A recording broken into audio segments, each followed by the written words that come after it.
Hello, and welcome to Afternoon Tea with Karen.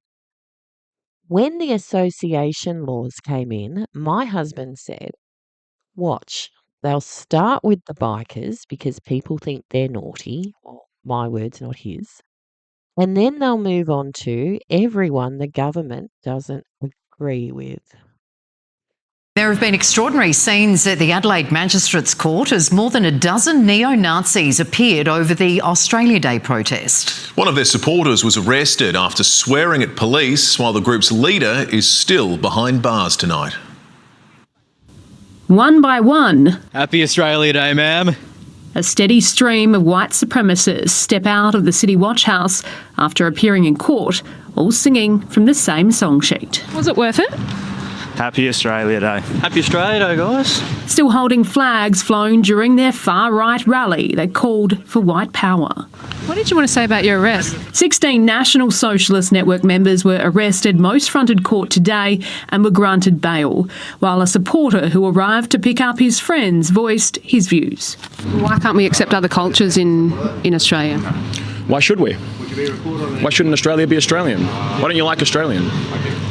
It's not good enough for you? You want it to be Chinese? You want it to be Indian instead? Taking on the police too. You're not a legislator. You're not a judge. You're a police officer. You do your job according to the laws on the books. You don't make them up as you go. All right? Let me know when you're done and I'll answer. No. Are you finished? No. I don't have to answer because I'm not loitering. Before being quickly arrested and charged with 2 counts of display a Nazi symbol. I don't have my ID on me. I'll tell you my name. Where is your ID? You're wearing a Nazi symbol on the Sunday? Arrest him. I wasn't wearing a Nazi symbol. What symbol? And marched into the cells. Their well-known leader, Thomas Sewell, was among the last to face court today, but he chose to stay in custody, refusing to acknowledge the authority of the court. You know, not only are they not welcome here, they're just not who we are. Several of the neo-Nazis spoke back to the magistrate saying they'd prefer to stay behind bars. Many could be heard yelling blood and honour as they were led up from the cells to court. More about the members' plans for a white-only compound revealed today too. Yeah, the boys would like to get some land out in a rural area and have white families raising our children together. As police brace for the possibility of another rally here on Anzac Day. Hannah Ford, 7 News.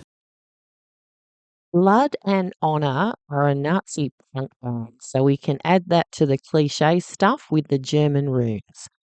This guy's the only one with tattoos. My issue with abortions stems from doing clinical placement in the operating theatre when I was a university student. And this conversation didn't make sense. And if they really wanted to get their kibbutz or commune or whatever it is up and running, rather than flying around the country doing this, they could just put all their money together and get their kumbaya commune thing going. And if his Nazi career doesn't take off, he could become a model. Anyway, let's check out the ABC version. Another neo-Nazi arrested, this time outside the police watch house in the city, after voicing his opposition at the arrest of fellow members of the National Socialist Network. People commit violent offences and get given bail on the same day. Why have they been denied bail for 2 days? It's ridiculous. He's also accused of being part of the far-right extremist group who descended on the state's war memorial on Australia Day. Coming from across the country, 17 neo-Nazis have been charged with a range of offences, including loitering, assault and displaying a Nazi symbol. The group's leader, Thomas Sewell, was granted bail but refused to sign the paperwork, telling the court, "I have not broken any law at any stage. I have peacefully demonstrated and celebrated Australia Day. I want the record to show this is outright political persecution." A prosecutor told the court 40 men were involved in the march to the war memorial, saying they were wearing black shirts with a modified version of the arrow cross on it. A special courtroom was set up to hear all the bail applications, with the magistrate telling one of the neo-Nazis not to make a martyr of himself. He said it was ironic that the National Socialist Party chose to do the march on a day that was meant to celebrate inclusivity. The only South Australian in the group is 24-year-old Shannon George Bartel, who was banned from the CBD and visiting memorial sites. All of those bailed today cannot speak to each other or other members of the far-right group. Eva Blandis, ABC News.